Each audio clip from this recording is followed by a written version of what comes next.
ఖమ్మం ప్రభుత్వాసుపత్రి ఉద్యోగులు కార్మికులు ఆందోళన బాట పట్టారు. అధికారుల నిర్లక్ష్యంతో 4 నెలలుగా జీతాలు లేక పస్తులు ఉండాల్సిన దుస్థితి వచ్చిందని మండిపడుతున్నారు. 3 మంత్రులు ఉండి కూడా జిల్లాకు ఒరిగిందేమీ లేదని ఉద్యోగులు ఆరోపిస్తున్నారు. ప్రభుత్వ పనితీరు, అధికారుల నిర్లక్ష్యంపై అసహనం వ్యక్తం చేశారు. దీనిపై మరింత సమాచారాన్ని మా ప్రతినిధి సాంబశివరావు అందిస్తారు. ప్రభుత్వ ఆసుపత్రిలో కాంట్రాక్ట్ ఉద్యోగులు కార్మికులు నిరసన బాట పట్టారు. 4 నెలల కాలంగా జీతాలు చెల్లించకపోవడంతో మరొకసారి ఆందోళన బాట పట్టి రోడ్డెక్కిన పరిస్థితి కనిపిస్తుంది. ప్రభుత్వ అధికారులకు విన్నవించుకున్నా, మంత్రుల దృష్టికి తీసుకెళ్లినా వాళ్ళ సమస్య పరిష్కారం కాకపోవడంతో 14 నెలల కాలంలోనే 4 సార్లు ధర్నా చేయాల్సినటువంటి పరిస్థితి వచ్చింది. ప్రస్తుతం మనతో పాటు కార్మికులు, మిగతా అవుట్సోర్సింగ్ ఉద్యోగులతో పాటు యూనియన్ల నాయకులు కూడా ఉన్నారు. ఈ సమస్యకు కారణం ఏంటో తెలుసుకునేటువంటి ప్రయత్నం చేద్దాం. అలా ఏం జరుగుతుంది, ఎందుకు ఇవాళ రోడ్డు ఎక్కాల్సిన పరిస్థితి వచ్చింది మీకు ఈ కాంట్రాక్ట్ కార్మిక సమస్య? ఖమ్మం జిల్లా ప్రభుత్వ ప్రధాన ఆసుపత్రిలో కాంట్రాక్ట్ అవుట్సోర్సింగ్ పద్ధతిలో పనిచేసేటువంటి కార్మికులకి గత 3 నెలలుగా జీతాలు ఇవ్వడం లేదు. అధికారులు కూడా ఈ జిల్లా మంత్రుల దృష్టికి తీసుకెళ్ళాం, అధికారుల దృష్టికి తీసుకెళ్ళాం. ఈ రోజు వరకు కూడా సంవత్సరంన్నర నుంచి ఈ ఆందోళన కొనసాగుతూ ఉంది. ఆ సమస్యని పరిష్కారం చేయకుండా నిర్లక్ష్యంగా వ్యవహరిస్తున్నటువంటి పరిస్థితి ఉంది. జీతాలు ఇవ్వకుండా 570 బెడ్లకి గతంలో అనుమతి ఉంది. ఆ చొప్పున కార్మికుల జీతాలు చెల్లిస్తూ వచ్చారు. కానీ ఇవాళ మెడికల్ కాలేజీగా మార్పు జరిగిన తర్వాత 475 బెడ్లకు మాత్రమే మంజూరు ఉంది. మాకు అంతవరకే డబ్బులు ఇస్తామని చెప్పేసి ప్రతి నెల 35 లక్షల చొప్పున ఇస్తూ ఉన్నారు. ఆ జీతాలు సరిపోవడం లేదు. మేము అనేక సందర్భంలో జిల్లా మంత్రుల దృష్టికి తీసుకెళ్ళాం, జిల్లా కలెక్టర్ దృష్టికి తీసుకెళ్ళాం. మా సమస్యను తక్షణం పరిష్కారం చేయండి అని చెప్పేసి అంటే కాలయాపన చేస్తున్నారు. 14 నెలల నుంచి కార్మికులు ఆందోళన చేస్తే తప్ప జీతం చెల్లించే పరిస్థితి లేదు. 3 నెలల నుంచి అసలు జీతాలు ఇవ్వడం లేదు. అధికారులు కూడా పస్తులతో పనిచేయమని అడుగుతున్నారు. మేము గత్యంతరం లేని పరిస్థితిలో కార్మికులందరూ విధులు బహిష్కరించి ఆందోళన చేస్తూ ఉంటే ఇప్పుడు అధికారులందరూ మా దగ్గరకు వచ్చి వారం రోజుల్లో 10 రోజుల్లో ఇస్తామని చెప్పేసి అంటున్నారు. 14 నెలల నుంచి అధికారులు ఏం చేస్తున్నారని మేము ప్రశ్నిస్తా ఉన్నాం. జిల్లా మంత్రులు ఏం చేస్తున్నారని మేము అడుగుతా ఉన్నాం. జిల్లా కలెక్టర్ గారు ఏం చేస్తున్నారని చెప్పేసి మేము అడుగుతా ఉన్నాం. ఎందుకంటే ఇలా ప్రభుత్వ ఉద్యోగులు లక్షల్లో జీతాలు తీసుకునే వాళ్ళే 1 నెల జీతం రాకపోతే అతలాకుతలం అయిపోతున్నారు.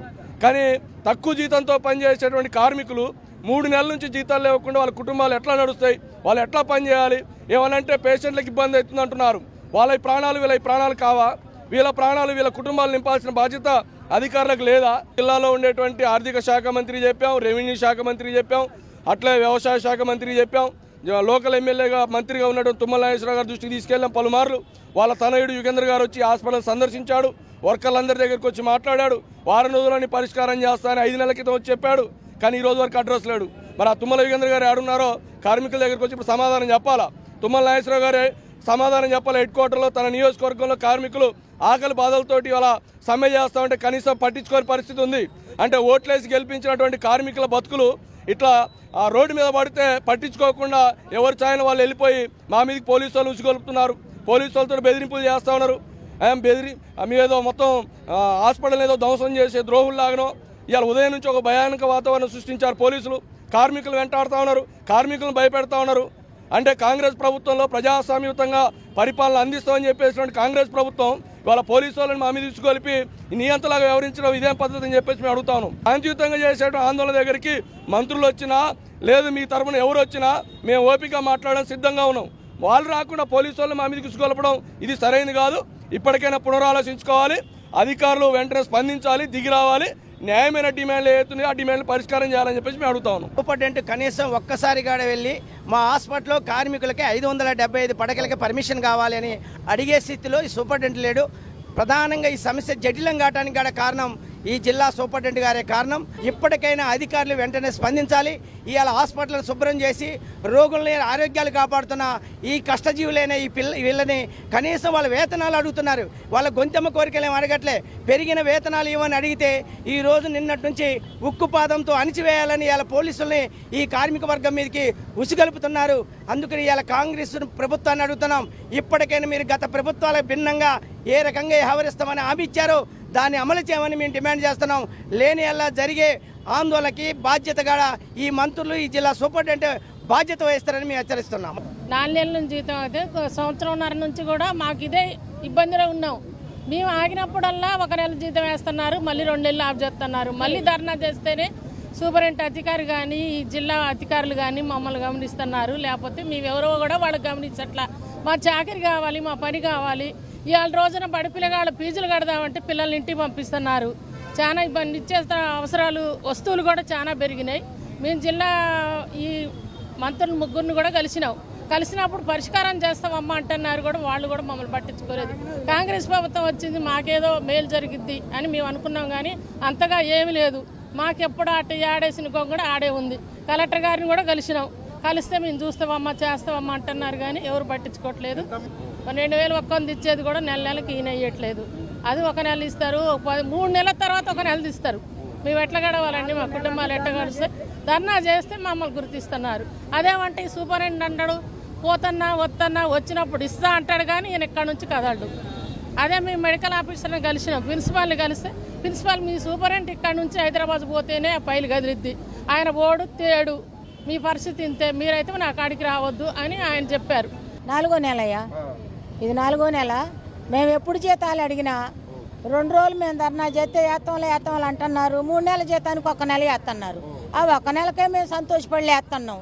మరి ఫీజులు కట్టాలా పిల్లగాళ్ళకి, 10th క్లాస్ మరి పరీక్షలు రాయాలా, పరీక్ష ఫీజు కట్టడానికి కూడా ఈ డబ్బులన్నీ కట్టినాక పరీక్ష ఫీజు కూడా తీసుకోమంటున్నారు.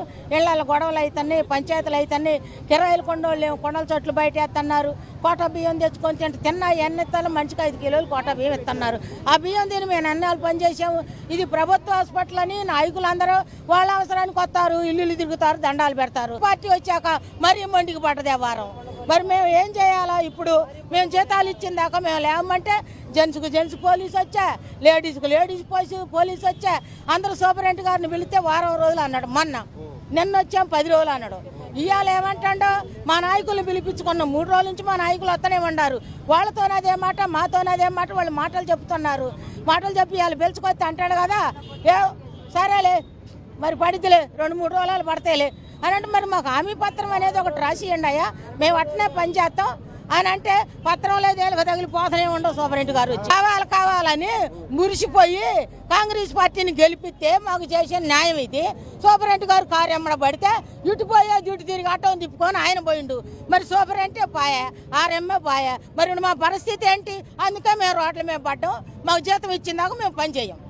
260 మంది కార్మికులు మేము ఏం చేయాలి చెప్పండి? మేము చేసిన పని వాళ్ళు చేశారా? కరోనా కష్టకాలంలోని పని చేసి అన్నిటి కూడా మేము చేసుకుంటూ వచ్చినాం కదా.